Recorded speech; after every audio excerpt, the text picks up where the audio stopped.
Ainul Hayat ini juga sering disebut sebagai Fountain of Youth, yang barang siapapun yang meneguknya maka dia akan kembali muda. Inilah air atau telaga yang keberadaannya masih misterius. Berdasarkan catatan sejarah, ada seorang raja yang bernama Fernando II de Aragon atau terkenal dengan nama Raja Ferdinand II. Nah, Raja Ferdinand ini sebagai penganut Katolik, dia mempercayai akan keberadaan Fountain of Youth. Dia mempercayai itu berdasarkan apa yang tertulis dalam kitab dan manuskrip-manuskrip kuno yang dianggapnya hal tersebut tidak mengada-ngada. Akhirnya pada suatu hari, Raja Ferdinand II mengutus seorang penjelajah yang bernama Ponce de Leon untuk melakukan ekspedisi mencari letak Fountain of Youth atau Ainul Hayat. Ponce de Leon juga merupakan seorang ahli sejarah yang berkebangsaan Spanyol dan diperkirakan lahir pada tahun 1474 Masehi. Lalu di bulan September tahun 1493, Ponce de Leon ikut terlibat dalam sebuah ekspedisi besar yang dilakukan oleh Christopher Columbus. Ekspedisi besar ini diikuti oleh 1.200 pelaut, kolonis, dan ratusan prajurit.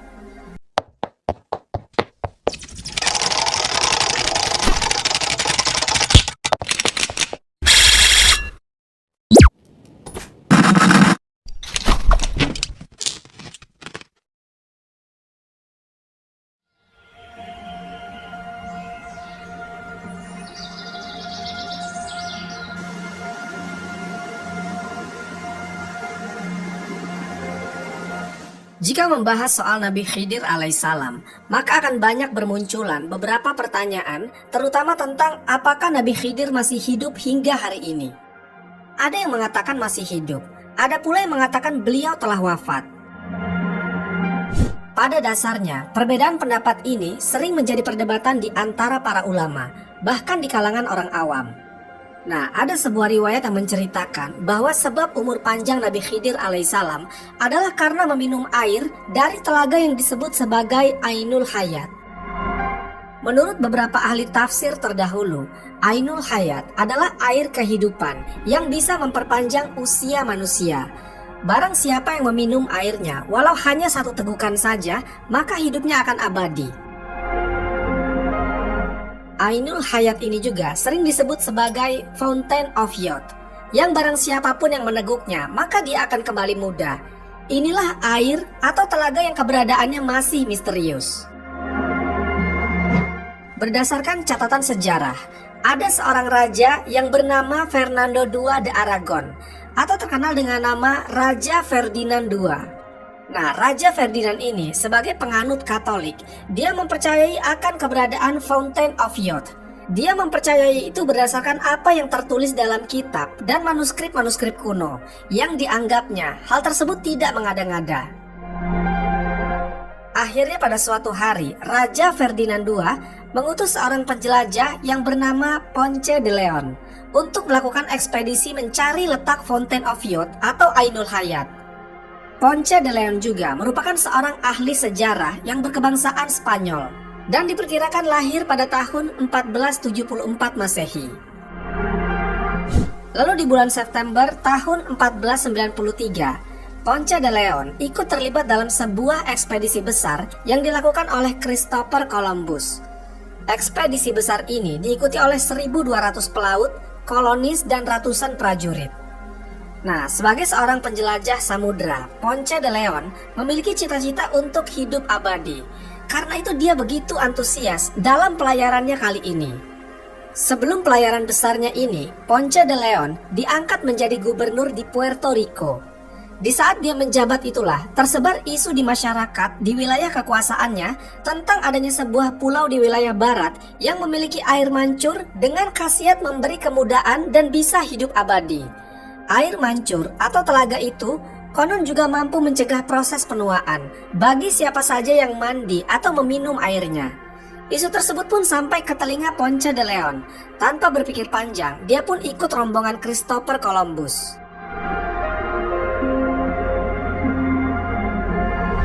Setelah beberapa waktu melakukan perjalanan yang panjang, rombongan Ponce de Leon sampai di sebuah pantai asing pada tahun 1513. Pantai itu benar-benar misterius karena sebelumnya belum pernah dipetakan oleh penjelajah manapun. Pesisir pantai itu ditutupi hutan yang lebar serta tercium bau bunga yang sangat wangi. Pendaratannya kali itu di kemudian hari disebut dengan nama Pascua Florida, dan pulau di mana dia singgah itu kemudian dinamakan Florida. Wilayah tersebut juga akhirnya diklaim oleh Ponce de Leon sebagai daerah dari kekuasaan Spanyol. Selama di pulau baru tersebut, Ponce de Leon bersama ABK-nya melakukan penjelajahan darat sembari mencari telaga keabadian. Jadi beberapa kali di pulau itu, dia menemukan beberapa telaga. Karena terlampau percaya dengan isu tersebut, dia akhirnya mandi dan minum air di semua telaga yang dia jumpai. Namun ternyata tidak ada satupun dari telaga yang dia temui itu merupakan telaga keabadian. Ponce de Leon pun akhirnya meninggal pada tahun 1521 di Havana, Kuba. Sebelum penjelajahan Ponce de Leon mencari telaga keabadian, beberapa abad sebelumnya, yaitu sekitar abad ke-5 sebelum Masehi, ada seorang raja soleh yang sangat terkenal di dalam Islam yang bernama Zulkarnain. Zulkarnain atau artinya pemilik dua tanduk, yang bisa diartikan sebagai raja penguasa barat dan timur. Banyak yang mengaitkan Zulkarnain sebagai Alexander the Great, makanya sering disebut sebagai Iskandar Zulkarnain, karena nama Iskandar sama artinya dengan Alexander. Namun banyak juga bantahan yang datang mengenai hal tersebut, bahwasanya Zulkarnain adalah Cyrus the Great, seorang raja yang berasal dari dinasti Akhmeniyah di wilayah Iran. Nah, Raja Soleh Zulkarnain ini adalah seorang raja yang sangat beruntung. Dia memiliki seorang penasihat dari kalangan nabi, yaitu Nabiullah Khidir alaihissalam. Ada sebuah riwayat dari At-Sa'labi dari Imam Ali, suatu hari Raja Zulkarnain bertanya kepada malaikat yang bernama Rifail. Ia bertanya, apakah ada cara supaya manusia bisa hidup abadi? Kemudian malaikat Rifail memberitahu tentang keberadaan telaga Ainul Hayat yang mampu memberikan kehidupan yang abadi. Dengan pengetahuan tersebut, Raja Zulkarnain membawa beberapa pasukan terbaiknya untuk menjelajah dan mencari keberadaan telaga Ainul Hayat. Hal ini ia lakukan bukan semata-mata untuk kepuasan nafsu duniawi, melainkan supaya ia bisa beribadah kepada Allah Subhanahu wa Ta'ala sampai hari kiamat tiba. Dikabarkan oleh malaikat Rifail bahwa letak Ainul Hayat berada di tempat tergelap di bumi, sekaligus merupakan tempat terbitnya matahari.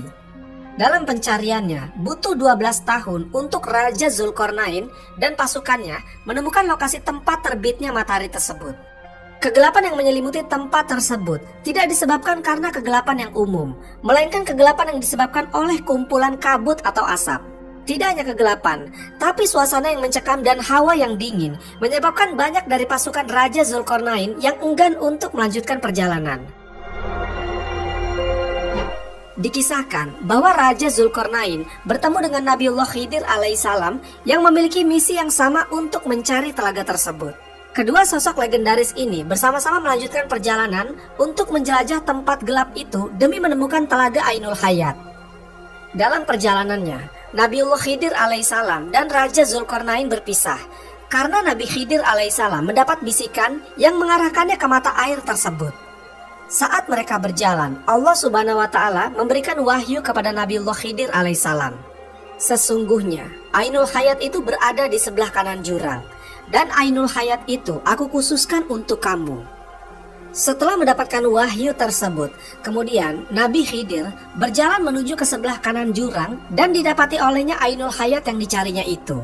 Nabiullah Khidir alaihissalam lantas melepas pakaiannya dan menuju Ainul Hayat tersebut untuk mandi dan meminum airnya. Ia merasakan bahwa rasa dari air telaga Ainul Hayat sangatlah manis, bahkan lebih manis dari segala madu di dunia. Setelah ia mandi, Nabiullah Khidir lantas kembali mengenakan pakaian dan segera menemui Raja Zulkarnain yang sempat berpisah. Raja Zulkarnain tidak mengetahui apa yang telah terjadi, hingga Nabiullah Khidir alaihissalam menceritakan bahwa ia menemukan telaga Ainul Hayat. Dari kejadian tersebut, Raja Zulkarnain memahami bahwa Nabi Khidir alaihissalam merupakan sosok yang ditakdirkan untuk meminum air keabadian. Raja Zulkarnain tidak kecewa dengan apa yang telah terjadi dan menerimanya karena hal itu merupakan takdir dari Allah Subhanahu wa Ta'ala. Sejumlah ahli tafsir menyebutkan, berkat Ainul Hayat tersebut, Nabiullah Khidir diketahui masih hidup dan keberadaannya masih ada di bumi hingga hari ini. Kisah perjalanan mencari Ainul Hayat tersebut juga ditafsirkan dalam kitab Al-Futuhat Al-Ilahiyah. Namun, kisah ini juga memiliki beberapa penafsiran yang berbeda. Dalam tafsir An-Nasafi, disebutkan Zulkarnain pada mulanya mengetahui tentang Ainul Hayat dari kitab-kitab terdahulu, bahwa salah seorang putra Sam pernah meminum air dari Ainul Hayat, lalu dia hidup abadi hingga hari kiamat. Penafsiran itu berbeda dengan tafsir mengenai Zulkarnain yang mengetahui tentang Ainul Hayat dari malaikat Rifa'il dan Nabi Khidir.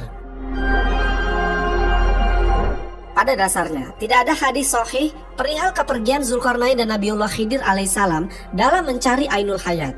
Kisah ini juga dituturkan dalam Israiliyat, yaitu cerita-cerita yang sering dikisahkan oleh orang-orang Yahudi yang telah masuk Islam.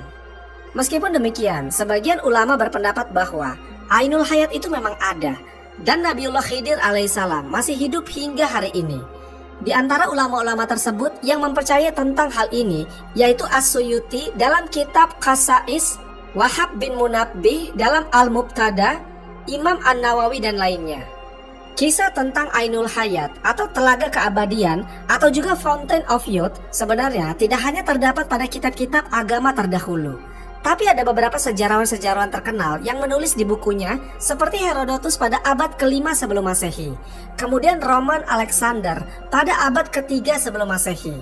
Lalu kisah-kisah Prester John atau awal perang salib abad ke-11 atau 12 Masehi. Di beberapa riwayat menyebutkan tentang bagaimana awal mula telaga ini bisa terbentuk. Bahwasanya ketika Allah Subhanahu wa taala menciptakan dunia, Allah Subhanahu wa taala menurunkan beberapa tetesan air dari surga ke dunia. Salah satu tetesannya kemudian berubah menjadi telaga Ainul Hayat.